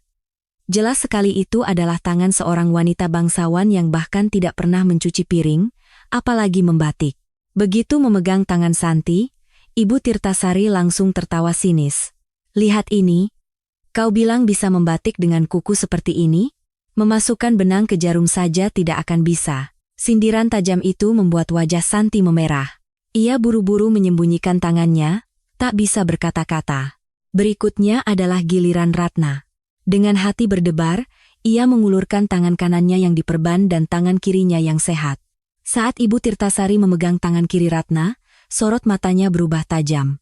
Sidik jari di ibu jari kiri Ratna telah hilang karena gesekan, membuatnya licin dan berkilau, dan di bawah kukunya, ada noda kebiruan yang pekat seolah-olah sudah lama meresap. Ini bukan kotoran. Ini pewarna. Kan? Tanya Ibu Tirtasari. Ratna menjawab dengan suara lirih. Iya, bekas pewarna alami, tidak bisa hilang. Siapapun bisa melihat bahwa itu adalah tangan seorang pengrajin yang telah ditempa oleh kerja keras seumur hidupnya. Pandangan Ibu Tirtasari beralih ke tangan kanan Ratna. Ekspresinya mengeras melihat perban yang basah oleh darah. Tanganmu kenapa? Bagi seorang pengrajin, tangan adalah nyawa. Mendengar pertanyaan itu, Ratna hanya bisa menunduk sambil melirik Santi, takut. Jika ia mengatakan yang sebenarnya, Santi pasti akan membalas dendam. Saat itu, Eyang Wati menjawab untuknya. Terkena mesin jahit saat bekerja. Kecelakaan yang sangat parah. Ibu Tirtasari berdecak lidah, prihatin. Ia membandingkan kedua pasang tangan itu dan memberikan vonisnya yang dingin. Kuku palsu yang mewah dan tangan kasar yang kehilangan sidik jari. Jawabannya sudah jelas. Ia menatap Santi dengan dingin. Tanganmu bukan tangan pengrajin, melainkan tangan untuk menghitung uang. Beraninya kau menipuku. Santi hanya bisa gemetar, tak bisa membantah. Sebaliknya, Ibu Tirtasari dengan lembut mengelus tangan Ratna yang kasar. Tangan anak inilah yang asli. Meskipun penuh luka, dari ujung jari inilah sebuah mahakarya lahir. Itu adalah pengakuan tertinggi yang pernah Ratna terima seumur hidupnya. Terpojok, Santi mulai melakukan perlawanan terakhir. Dengan suara melengking, ia berteriak, Ibu Tirtasari, jangan tertipu, anak itu tangannya sudah cacat, dia bahkan tidak bisa memegang jarum. Ucapan kasar Santi membuat seisi ruangan hening. Ia menyerang kelemahan Ratna. Tangan kanannya lumpuh, bagaimana bisa dia membatik, ini semua hanya sandiwara. Meskipun kata-katanya kasar, ada benarnya juga. Tampaknya mustahil bagi Ratna untuk membuktikan kemampuannya dengan kondisi seperti itu. Santi mencoba memanfaatkan situasi ini untuk membalikkan keadaan. Namun, Eyang Wati hanya tersenyum tipis, seolah meremehkan kepanikan menantunya. Dengan sangat tenang, ia berkata kepada Ibu Tirtasari, Ibu, meskipun tangannya terluka, keahliannya tidak akan hilang. Seorang pengrajin sejati tidak pernah menyalahkan alatnya. Beri anak ini kesempatan. Ibu Tirtasari mengangguk, tertarik. Baiklah. Kalau begitu, buktikan sekarang juga. Apakah anak ini pantas membuat pakaian untukku? Panggung ujian penentuan nasib kini terbentang di depan mata. Mampukah Ratna memegang canting dengan tangannya yang hancur? Ibu Tirtasari memberi isyarat kepada asistennya untuk meletakkan sebuah kotak perlengkapan membatik tua di atas meja. Di dalamnya tidak ada mesin canggih atau peralatan modern, hanya sebuah canting, semangkuk kecil lilin panas, dan selembar kain katun putih. Ibu Tirtasari menatap kedua gadis itu dan memberikan sebuah tantangan yang sederhana namun kejam. Saya tidak butuh teknik yang rumit. Cukup buat satu pola isen-isen, pola isian, yang paling dasar di kain ini. Meskipun itu adalah pekerjaan yang sangat mendasar bagi seorang pembatik, itu juga merupakan tugas paling sulit yang akan menelanjangi tingkat keahlian seseorang. Pola isen-isen membutuhkan presisi dan ketelitian yang luar biasa. Jika sedikit saja garisnya miring atau lilinnya meluber, seluruh estetika kain akan hancur. Bahkan para maestro pun menahan napas saat mengerjakannya. Ibu Tirtasari melipat tangannya dan mengamati dengan tatapan tajam. Waktunya 10 menit. Saya akan lihat sendiri siapa yang bisa membuat pola paling sempurna. Siapapun yang memenangkan tes ini akan mendapatkan hak untuk menjadi penjahit pribadi Ibu Tirtasari. Keheningan menyelimuti ruangan, bahkan suara menelan ludah pun terdengar. Santi maju lebih dulu dengan percaya diri. Ia melirik tangan Ratna yang terluka dan mencibir dalam hati. Dengan tangan cacat seperti itu, apa yang bisa dia lakukan? Kemenangan sudah di tanganku. Yakin akan menang, ia mengambil canting dari kotak. Namun, sebuah rintangan tak terduga menantinya. Kuku palsunya yang panjang dan mewah menjadi masalah. Ia tidak bisa memegang gagang canting yang ramping dengan benar. Membuatnya terus tergelincir dari ujung jarinya. Santi berusaha keras untuk memegang canting dan menorehkan lilin, tetapi kukunya menghalangi, memaksanya bekerja dengan postur yang canggung. Keringat mulai membasahi dahinya. Hatinya cemas, tetapi tangannya tidak mau menurut, membuatnya frustrasi. Aduh! Akhirnya, Santi salah menggerakkan canting dan ujungnya yang panas mengenai jarinya sendiri. Setetes darah keluar, dan ia mulai menyalahkan alatnya dengan kesal. Kenapa canting ini licin sekali? Murahan ya? Sikapnya yang tak tahu malu membuat ekspresi Ibu Tirtasari semakin dingin. Setelah bersusah payah, Santi akhirnya mulai membatik. Tetapi hasilnya sangat buruk. Goresan lilinnya bengkok seperti cacing, dan polanya tidak rata. Dikejar waktu 10 menit, ia hanya asal-asalan meniru polanya dan buru-buru menyelesaikannya. Nah, sudah selesai. Bagaimana? Sangat artistik, kan? Santi tersenyum paksa sambil menyodorkan hasilnya. Tetapi Ibu Tirtasari bahkan tidak meliriknya dan membuang muka. Itu pakaian? Itu kain lap. Beraninya membahas mahakarya dengan tangan yang tidak punya dasar sama sekali. Keterlaluan. Sindiran pedas Ibu Tirtasari membuat wajah Santi pucat pasi. Kini giliran Ratna. Sambil memegangi tangan kanannya yang diperban, ia berjalan tertatih-tatih ke meja. Tatapan orang-orang di sekelilingnya bercampur antara khawatir, kasihan, dan penasaran.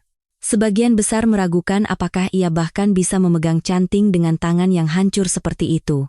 Ratna menarik napas dalam-dalam dan mengulurkan tangan kanannya yang gemetar ke arah canting, tetapi kenyataan begitu kejam. Jari-jarinya yang mati rasa bahkan tidak bisa menggenggam gagang canting dengan benar. Setiap kali Ratna mencoba mengambilnya, canting itu selalu jatuh ke lantai. Melihat itu, Santi tertawa terbahak-bahak. Hahaha, lihat itu. Mengambil canting saja tidak bisa, beraninya mau ikut tes. Ia mengejek Ratna dengan kejam, mengorek lukanya. Sudah, menyerah saja. Jangan buang-buang waktu. Ejekan menantunya menusuk hati Ratna seperti belati. Ratna menggigit bibirnya, mencoba menahan air mata, tetapi rasa sedih membanjirinya. Apa aku benar-benar sudah berakhir? Apa aku harus mengecewakan Eyang seperti ini? Keputusasaan menyelimuti seluruh tubuhnya. Ratna tidak menyerah dan mencoba sekali lagi mengerahkan kekuatan di tangan kanannya yang hancur. Ia berusaha begitu keras hingga darah segar kembali merembes dari perbannya. Tetapi jari-jarinya yang seolah putus saraf tidak mau menurut, dan canting itu dengan menyakitkan jatuh lagi ke lantai. Para asisten rumah tangga yang melihatnya pun memalingkan muka karena kasihan. Ibu Tirtasari juga tidak bisa menyembunyikan kekecewaannya. Sepertinya memang tidak mungkin. Sayang sekali. Tapi pertarungan sudah selesai. Saat Ibu Tirtasari hendak beranjak dari kursinya, air mata Ratna akhirnya jatuh menetes. Santi, yang merasa menang, menghalangi jalan Ibu Tirtasari. Ibu lihat, kan? Orang cacat seperti itu mana bisa membuat pakaian? Tentu saja saya yang menang. Ia dengan tak tahu malu melupakan hasil karyanya yang buruk dan sibuk merendahkan Ratna. Eyang Wati menatap Ratna dengan ekspresi sedih, mengepalkan tangannya. Sang Eyang ingin percaya bahwa Ratna bukanlah anak yang akan menyerah begitu saja, tetapi tembok kenyataan tampak terlalu tinggi. Ratna menundukkan kepalanya, hanya menatap canting yang tergeletak di lantai. Di saat semua harapan tampak sirna, sorot mata Ratna mulai berubah. Ia menyeka air matanya dan menatap Eyang Wati. Sang Eyang memberikan isyarat mata yang singkat namun kuat. "Ratna, kau masih punya tangan yang lain, bukan?" Ratna langsung mengerti maksud Eyang. Sebuah ingatan melintas di benaknya seperti kilat. Masa-masa di pasar saat ia berlatih membatik dengan kedua tangannya, dan sentuhan canting pusaka pemberian Eyang. Ratna perlahan, sangat perlahan, mengangkat tangan kirinya. Drama pembalikan keadaan akan segera dimulai. Santi, melihat Ratna kesulitan memegang canting, tersenyum puas. Untuk memperkuat kemenangannya, ia mengeluarkan ponselnya dan kembali menyalakan siaran langsung Instagram. Ia berniat menyiarkan langsung kepada ratusan ribu pengikutnya bahwa ia adalah korban untuk membalikan opini publik. Begitu kamera menyala, Santi mulai berakting menangis dan mengarahkan lensa ke arah Ratna. "Teman-teman, lihat ini. Anak ini tangannya tidak bisa dipakai, tapi ibu mertuaku memaksanya membatik. Saya sudah mencoba menghentikannya tapi tidak berhasil, saya takut sekali." Kebohongannya yang menjijikkan disiarkan secara langsung. Kolom obrolan seketika dibanjiri komentar yang membela Santi dan menyalahkan Eyang Wati serta Ratna. "Gila, keterlaluan, ini perundungan anak. Kasihan Kak Santi." Santi tersenyum puas melihat komentar-komentar itu. Ia yakin, dengan begini, Ibu Tirtasari pun akan terpengaruh oleh opini publik dan memilihnya. Ia dengan licik mengatur sudut kamera untuk menyorot tangan Ratna yang gemetar dan ekspresi sedihnya secara bergantian. Namun, ia sama sekali tidak tahu bahwa siaran langsung ini akan menjadi jerat yang mencekik lehernya sendiri. Tepat saat Santi terlena dalam kemenangannya, gerakan Ratna berubah. Tanpa mempedulikan sandiwara Santi, Ratna perlahan mengangkat tangan kirinya. Tangan kanannya hanya sebagai penopang, tangan kirinya lah yang kini menjadi pemeran utama, menyambar canting itu. Gerakannya begitu alami dan cepat sehingga orang-orang yang melihatnya harus menggosok mata, tak percaya. Ratna sebenarnya kidal sejak lahir, tetapi untuk menyesuaikan diri dengan dunia yang didominasi oleh pengguna tangan kanan, ia berlatih keras untuk bisa menggunakan kedua tangannya. Begitu canting dipegang oleh tangan kirinya yang sehat, sorot mata Ratna kembali bersinar tajam. Tangan kirinya seolah telah menunggu saat ini, siap untuk menari. Pembalikan yang luar biasa baru saja dimulai. Tangan kiri Ratna bergerak jauh lebih cepat dan presisi daripada tangan kanannya. Kecepatannya begitu tinggi hingga terdengar suara canting membelah udara. Srek, srek. Di ruang tamu yang sunyi, suara goresan canting yang lincah mulai bergema. Ibu Tirtasari membelalakan matanya dan mencondongkan tubuh ke depan. Pemandangan tangan kanan yang diperban menahan kain sementara tangan kiri tanpa henti menorehkan lilin, sungguh sebuah keajaiban. Itu bukan lagi sekadar teknik, melainkan sebuah perjuangan putus asa yang mengubah rasa sakit menjadi seni. Ratna sekali lagi masuk ke dalam kondisi kerasukan. Suara-suara di sekitarnya dan ejekan Santi tidak lagi terdengar. Yang ada hanyalah kain putih, lilin merah, dan kepekaan ujung jarinya. Ia bahkan menahan napas saat menorehkan setiap garis dan membuat setiap titik. Senyum tipis mulai tersungging di bibirnya. Getaran magis yang menjalar dari ujung canting di tangan kirinya menyelimuti seluruh tubuhnya. Para asisten rumah tangga yang melihatnya pun terpesona, menahan napas. Sebaliknya, wajah Santi perlahan dipenuhi kengerian. Ratna, yang ia kira tidak akan bisa memegang canting, kini menyelesaikan polanya dengan kecepatan gila. Panik, Santi mulai kehilangan akal sehatnya. Jika ini terus berlanjut, kekalahannya sudah pasti. Lupa bahwa siaran langsung masih menyala, ia secara naluriah melompat untuk mengganggu Ratna. Dari luar jangkauan kamera, ia dengan licik menendang pinggang Ratna sambil berbisik, "Hentikan, gila." Kesalahan fatalnya adalah ponselnya terjatuh, dan kameranya kini merekam seluruh adegan itu dengan jelas. Ujung sepatu Santi yang runcing menghantam pinggang Ratna. Ratna mengerang kesakitan dan tubuhnya terhuyung. Tetapi tangan kirinya tidak goyah. Justru, ia menggunakan rasa sakit itu sebagai dorongan untuk menorehkan canting lebih dalam dan lebih kuat. Layar ponsel kini menampilkan wajah Santi yang bengis seperti iblis dan sosok Ratna yang diam-diam tidak melepaskan cantingnya. Opini di kolom obrolan langsung berbalik 180 derajat. "Anjir, ditendang dong." Sifat aslinya keluar. "Gila, membatik pakai tangan kiri, Komentar-komentar itu membanjir hingga server nyaris lumpuh. Santi, yang tidak menyadari hal itu, terus berusaha menjatuhkan Ratna, tetapi Ratna tidak menyerah. Sambil mengatupkan giginya, ia menyelesaikan goresan terakhir dan membuat simpul lilin. Lalu, ia mengangkat kain itu. Pola isen-isen yang sempurna telah selesai. Sambil terengah-engah, Ratna mengangkat kain itu. Pola kecil itu tergores dengan sempurna tanpa cacat sedikit pun, setiap garisnya konsisten seperti buatan mesin. Jauh berbeda dengan hasil karya Santi yang amburadul. Melihat itu, Eyang Wati meneteskan air mata haru. Hebat, anakku. Aku tahu kau bisa. Dukungan lirih sang Eyang sampai ke telinga Ratna.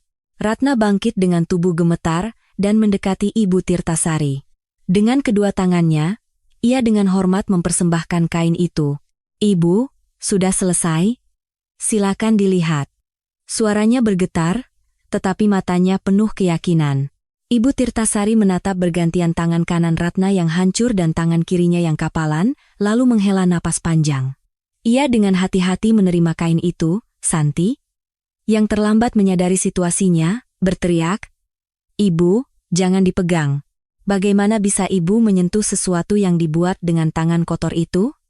Ia terus mencoba memfitnah Ratna dan memegangi lengan Ibu Tirtasari. Tetapi Ibu Tirtasari menepis tangan Santi dengan kasar. "Minggir, biar aku lihat sendiri." Ibu Tirtasari tanpa ragu menempelkan kain buatan Ratna ke kulitnya. Ia menahan napas, memeriksa reaksi kulitnya. 1 detik, 2 detik, 3 detik. Waktu berjalan dengan tegang, dan sebuah keajaiban terjadi. Bukannya memerah dan bengkak seperti saat menyentuh kain Santi, kulitnya yang tadi terasa panas justru terasa sejuk dan tenang. Tak percaya, Ibu Tirtasari mengelus lehernya. Luar biasa, tidak gatal. Justru terasa sejuk. Ibu Tirtasari mencium aroma lembut dari kain itu. Bukan bau minyak tanah yang menyengat, melainkan aroma pandan yang menenangkan. Ini perekat alami. Dari tepung beras dan daun pandan. Atas kekaguman Ibu Tirtasari, Ratna mengangguk malu-malu. "Iya, Bu. Saya dengar kulit ibu sensitif. Jadi saya menggunakan perekat alami sebagai ganti lem kimia." Jawaban Ratna yang penuh perhatian itu mengejutkan Ibu Tirtasari. Ia merasakan hati seorang pengrajin sejati, yang tidak hanya memikirkan teknik, tetapi juga kesehatan pemakainya. Dengan mata berkaca-kaca, Ibu Tirtasari menatap Ratna. "Ini bukan pakaian. Ini obat. Seumur hidupku, baru kali ini aku merasakan kain yang begitu nyaman." Pujiannya adalah medali kehormatan tertinggi bagi Ratna. Di tempat itu juga, Ibu Tirtasari menunjuk Santi dan memberikan vonisnya. "Kau dipecat. Enyah dari hadapanku sekarang juga." Santi jatuh terduduk, lemas. Semua kebohongan dan kejahatannya telah terungkap di depan umum.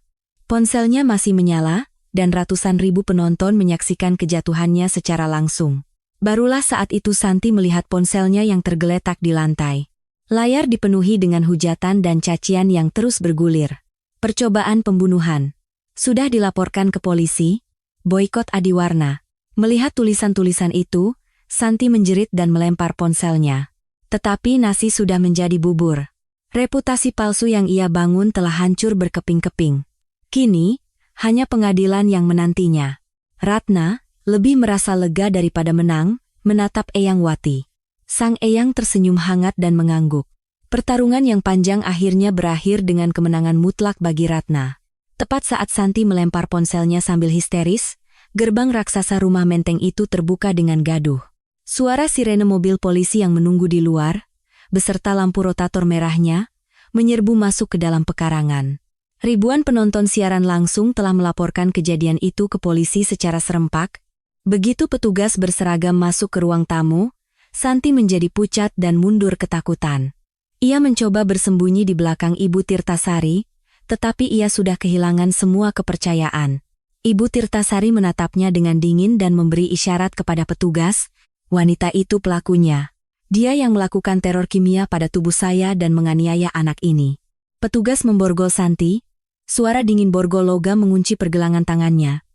Ia berteriak-teriak, mengaku tidak bersalah. "Ini fitnah.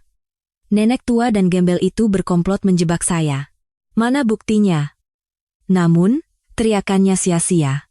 Video siaran langsungnya sudah menyebar di internet, menjadi bukti yang tak terbantahkan. Polisi menyeretnya keluar dengan paksa. Itulah akhir yang tragis bagi menantu yang pernah dijuluki Dewi Batik itu. Setelah Santi dibawa pergi, kedamaian kembali menyelimuti rumah. Namun, Ratna masih menatap Eyang Wati dengan cemas. Meskipun menantu jahat itu telah pergi, ia masih terikat utang sebesar 300 juta rupiah. Eyang, bagaimana dengan saya sekarang? Apa saya harus kembali ke pasar? Tanya Ratna dengan suara gemetar. Eyang Wati tidak menjawab, hanya mengeluarkan sebuah amplop usang dari sakunya. Itu adalah surat perjanjian utang dan surat pernyataan penyerahan diri milik Ratna, yang ia dapatkan dari rentenir setahun yang lalu. Eyang Wati memakai kacamata bacanya dan perlahan membaca isi surat itu. Utang pokok 100 juta rupiah, bunga 200 juta rupiah, total 300 juta rupiah. Jika tidak dapat melunasi, bersedia menyerahkan diri. Kalimat mengerikan itu adalah rantai yang selama ini membelenggu Ratna. Ratna menunduk, air matanya menetes. Itu adalah jumlah yang mustahil bisa ia lunasi seumur hidupnya. Namun, Eyang Wati mendekati Ratna dan menyodorkan surat perjanjian itu di depan matanya. Kemudian, ia melakukan sesuatu yang tak terduga. Srik, suara kertas robek yang nyaring memecah keheningan. Eyang Wati, tanpa ragu sedikit pun, merobek surat perjanjian utang 300 juta rupiah itu menjadi dua. Tidak hanya itu, ia merobeknya lagi menjadi serpihan-serpihan kecil dan melemparkannya ke udara. Melihat serpihan kertas yang berhamburan seperti salju putih, Ratna tak bisa berkata-kata. Ia tidak percaya dokumen yang telah menjerumuskan hidupnya ke neraka itu kini lenyap menjadi sampah dalam sekejap. Ratna jatuh berlutut, memegangi ujung kain Eyang Wati. Eyang, kenapa? Uang sebanyak itu. Ratna tak bisa melanjutkan kata-katanya. Hanya menangis. Eyang Wati mengangkat Ratna yang berlutut dan memeluknya dengan hangat. Pelukan itu terasa jauh lebih erat dan nyaman daripada saat pertama kali mereka bertemu di pasar. Ratna, dengarkan. Kau bukan budak utang. Kau telah menyelamatkan gaun yang dirusak menantuku. Dengan itu utangmu sudah lunas, bahkan lebih. Aku membawamu ke sini bukan untuk menjadikanmu pembantu. Aku hanya sedang mencari pewaris sejati untuk ilmuku. Pengakuan tulus Eyang Wati itu seolah meluruhkan batu besar yang selama ini menghimpit dada Ratna. Beban utang yang menekannya selama setahun penuh akhirnya lenyap. Ibu Tirtasari yang melihatnya tersenyum dan bertepuk tangan. Ia mendekati Ratna, memberikan kartu namanya, dan menawarkan sebuah proposal luar biasa. Nak, keahlianmu aku yang jamin. Mulai sekarang, semua pakaianku akan kupercayakan padamu. Menjadi desainer pribadi seorang konglomerat global adalah tiket emas menuju kesuksesan di dunia mode. Ibu Tirtasari mengelus tangan kanan Ratna yang terluka dan menambahkan, dan tanganmu harus diobati dulu. Aku akan panggilkan tim medis terbaik, jangan khawatir. Ratna terharu dengan kebaikan Ibu Tirtasari dan membungkuk dalam-dalam. Terima kasih banyak, Bu. Melihat serpihan kertas perjanjian yang berserakan di lantai, Ratna akhirnya merasa bahwa ia telah bebas. Ia tidak perlu lagi lari dari rentenir atau bersembunyi dari siksaan Santi. Di tangan kirinya, ada canting pusaka dari Eyang Wati, dan di dalam hatinya, sebuah mimpi baru mulai bersemi. Ratna menatap Eyang Wati dengan mata jernih dan berjanji, Eyang, saya akan belajar dengan sungguh-sungguh. Saya akan menjadi maestro batik yang hebat seperti Eyang. Itu bukan sekadar janji, melainkan sumpah yang mempertaruhkan hidupnya. Eyang Wati mengelus kepala Ratna dan tersenyum. Ya, Eyang percaya kau bisa. Mulai sekarang, namamu bukan lagi Ratna si budak utang, melainkan Ratna, murid kesayangan dari maestro batik legendaris, Eyang Wati. Pernyataan itu adalah penanda bahwa status Ratna telah sepenuhnya berubah. Para asisten rumah tangga pun keluar dan memberikan selamat kepada Ratna. Untuk pertama kalinya, rumah megah di Menteng itu dipenuhi dengan kehangatan manusiawi. Di tempat yang ditinggalkan oleh menantu jahat, ikatan keluarga yang tulus mulai tumbuh. Di luar jendela, angin musim kemarau yang ganas telah mereda, digantikan oleh sinar matahari yang hangat, seolah memberkati masa depan Ratna. Ratna membuka jendela dan menghirup udara segar dalam-dalam. Udara itu tidak lagi berbau apek atau amis darah. Yang ada hanyalah aroma wangi pandan dan harapan. Sambil menggenggam erat tangan Eyang Wati, Ratna melangkah maju ke dunia baru. Iya, Eyang Wati, dan kita semua tahu bahwa di hadapannya kini hanya ada jalan yang dipenuhi bunga. 10 tahun telah berlalu. Ratna, gadis 16 tahun yang dulu dikejar-kejar rentenir, kini telah menjadi salah satu maestro batik paling terkemuka di Indonesia. Merek batiknya, berkat dukungan penuh dari Ibu Tirtasari, telah meraih ketenaran internasional. Namun, waktu tak kenal ampun. Eyang Wati yang dulu gagah, kini telah renta. Sang Eyang yang seumur hidupnya tidak pernah melepaskan canting, kini lebih banyak menghabiskan waktunya di tempat tidur.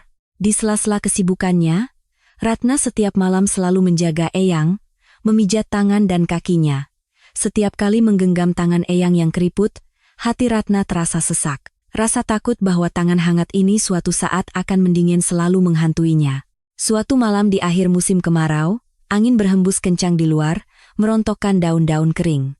Eyang Wati, dengan napas tersengal-sengal, memanggil Ratna mendekat, "Ratna, sepertinya waktuku sudah tiba. Tolong buatkan pakaian terakhirku." Suara Eyang Wati lemah seperti nyala lilin, tetapi sorot matanya tetap jernih dan dalam. Itu bukanlah permintaan untuk mencari dokter atau obat, melainkan tugas terakhir dan wasiat dari seorang guru kepada muridnya. Hati Ratna terasa mencelos. Ia menggelengkan kepala. "Eyang, jangan bicara seperti itu. Eyang harus cepat sembuh. Kita harus pergi melihat bunga-bunga di taman." Ratna mencoba tersenyum, tetapi matanya sudah berkaca-kaca.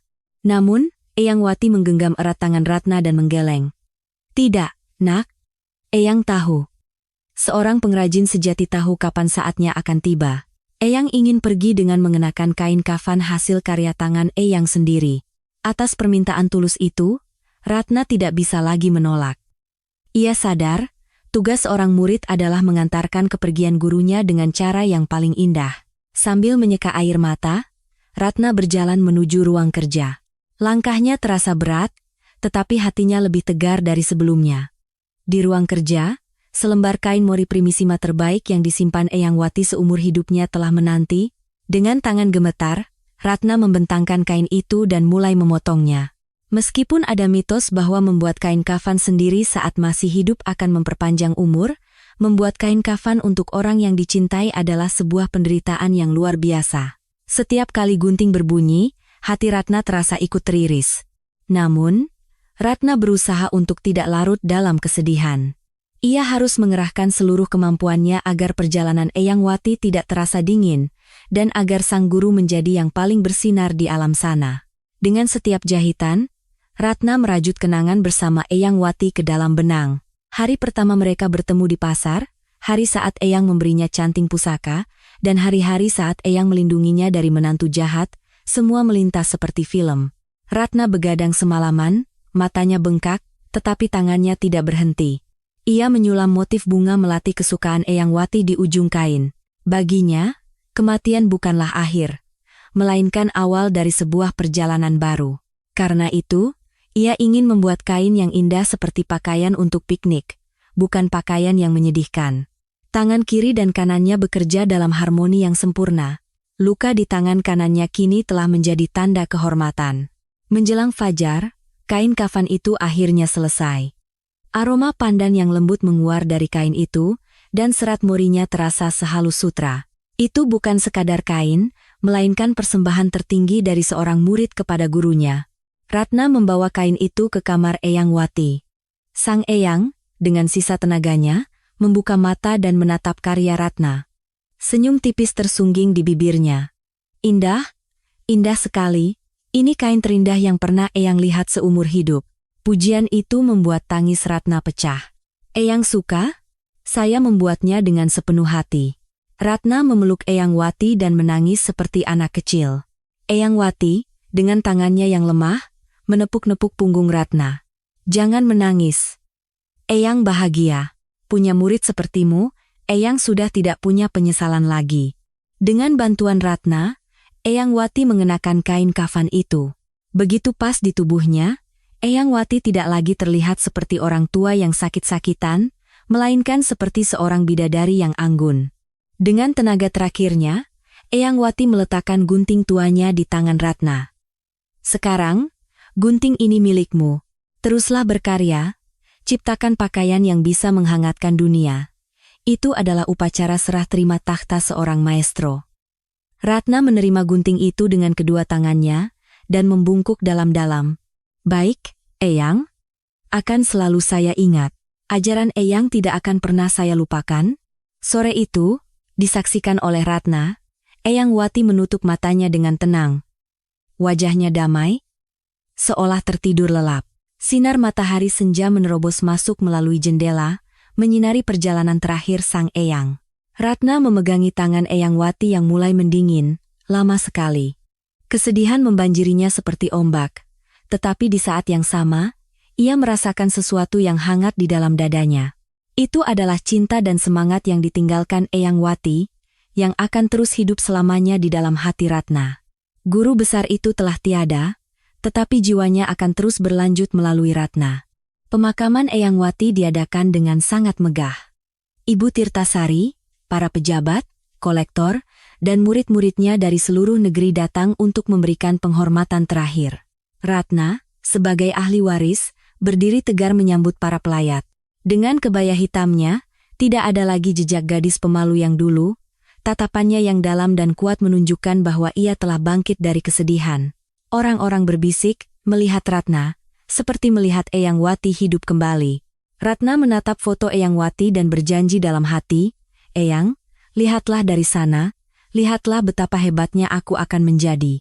Setelah pemakaman, Ratna duduk sendirian di ruang kerja yang kini terasa kosong. Kursi tempat Eyang biasa duduk, peralatan yang penuh dengan jejak tangan sang guru, semua masih di tempatnya. Meskipun sunyi, Ratna tidak merasa kesepian. Canting pusaka itu kini melingkar di jarinya. Ratna memegang canting itu dan membuka jendela lebar-lebar. Angin sejuk masuk, membersihkan udara di dalam ruangan. Jauh di langit biru, awan berbentuk seperti senyuman Eyang Wati melintas. Ratna membentangkan selembar kain baru di atas meja kerja. Mulai sekarang, ia harus melangkah maju sendirian, tetapi tidak ada rasa takut. Di tangan kirinya, ada kekuatan keajaiban. Di tangan kanannya, ada ajaran sang guru. Ratna menarik napas dalam-dalam dan mulai memotong kain. Srek. Suara gunting yang renyah memenuhi ruang kerja, menandai dimulainya sebuah legenda baru. Pakaian yang akan ia ciptakan tidak hanya akan membungkus tubuh manusia, tetapi juga akan menyembuhkan hati mereka yang terluka. Suatu hari, di depan sebuah galeri, sebuah papan nama bertuliskan adiwarna berkilauan di bawah sinar matahari. Dari dalam, terdengar suara lembut Ratna yang sedang mengajar murid-murid mudanya. Canting itu dipegang dengan hati. Setiap goresannya harus dipenuhi dengan cinta untuk orang yang akan memakainya. Itu adalah kalimat yang sama persis seperti yang diucapkan Eyang Wati kepadanya 10 tahun yang lalu. Cinta terus berputar, melahirkan keajaiban. Kisah indah yang dimulai dari sebuah canting tua ini akan terus berlanjut selamanya melalui ujung jari Ratna. Kisah tentang keajaiban yang lahir dari cinta seorang guru dan pengabdian seorang murid. Semoga kita selalu ingat, meskipun dunia terasa dingin, ketulusan hati pada akhirnya akan selalu menemukan jalannya. Semoga hari Anda dipenuhi dengan kehangatan dan inspirasi.